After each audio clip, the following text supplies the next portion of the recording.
Alright, the wait is over. The brand new 10th generation Google Pixel phones are finally here.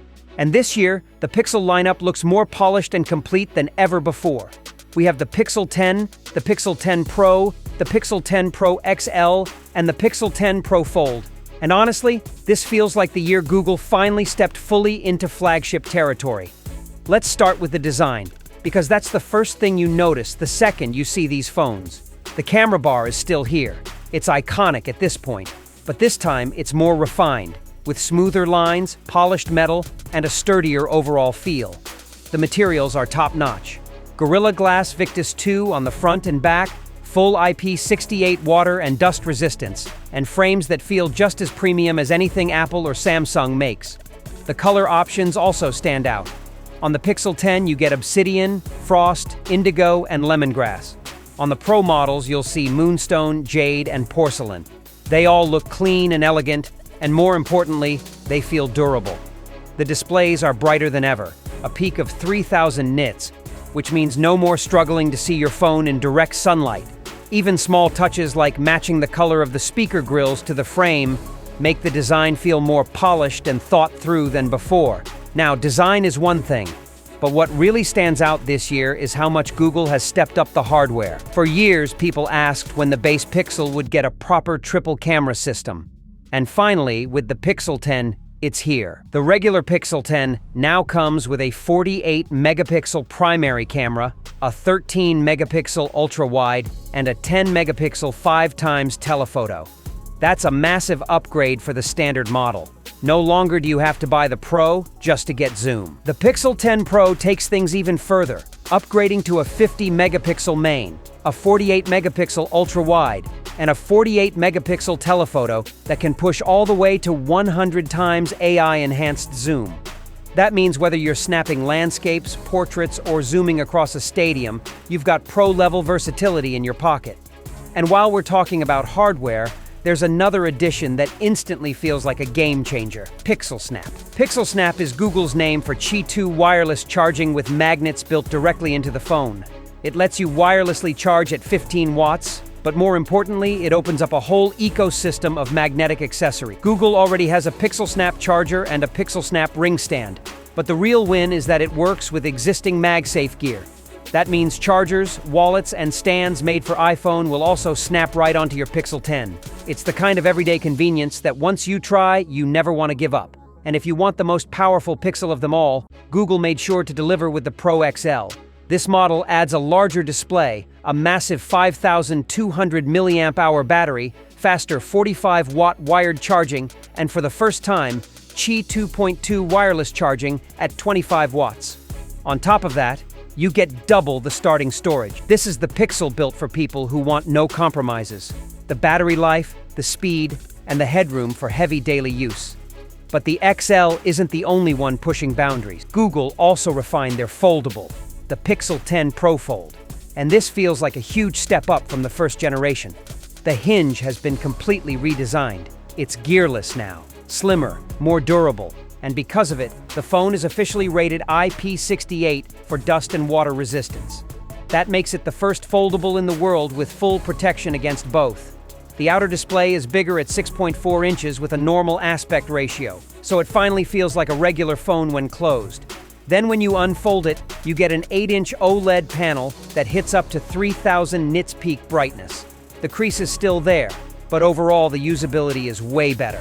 Inside, the Fold packs a 5,000 milliamp-hour battery, supports Pixel Snap charging, and is loaded with 16 gigabytes of RAM, up to 1 terabyte of storage, and of course, the Tensor G5 chip. It's not the thinnest foldable, but with this durability and polish, it's easily the best Pixel Fold yet. Now, while the hardware this year is excellent, the real magic of any Pixel is still the software. And Google leaned hard into AI-driven features that make everyday use smarter. One of them is Magic Cues. Imagine you're texting a friend who asks about a dinner reservation. Instead of digging through Gmail, the Pixel surfaces the reservation details right there in Messages. Or if you're calling an airline, it'll bring up your confirmation number automatically so you have it on hand while you talk. It's subtle, but incredibly useful. The kind of thing only Google could pull off because of how tightly connected its services are. The other big one is conversational editing. This is wild. You no longer need to know how to use advanced photo editing tools. You just tell your phone what you want changed. Say, remove the plastic bag, and it removes it. Say, make the sky blue, and it makes it happen. It works surprisingly well and feels like the next step in everyday photo editing. On top of that, there's live voice translation for phone calls, which not only translates in real time, but actually recreates your voice in the other language. There's also the new Pixel Journal app that helps you capture notes, thoughts, and ideas in one place, synced across your account. Of course, powering all this is the Tensor G5 chip. Built on a 3-nanometer process, it isn't designed to win gaming benchmarks against Snapdragon or Apple chips. Instead, it's tuned for AI, image processing, and smooth day-to-day performance. From everything I've seen, the Pixel 10 series runs fast, responsive, and stable. Animations, multitasking, and camera processing all look effortless. And it's not just about phones this year. Google also unveiled the Pixel Watch 4, which has a brighter, larger dome display, faster charging, and 25% longer battery life. Plus, the new Pixel Buds 2a, which bring active noise cancellation at an affordable price. For the first time, the Pixel ecosystem feels cohesive. Phones, watches, and earbuds designed to work seamlessly together.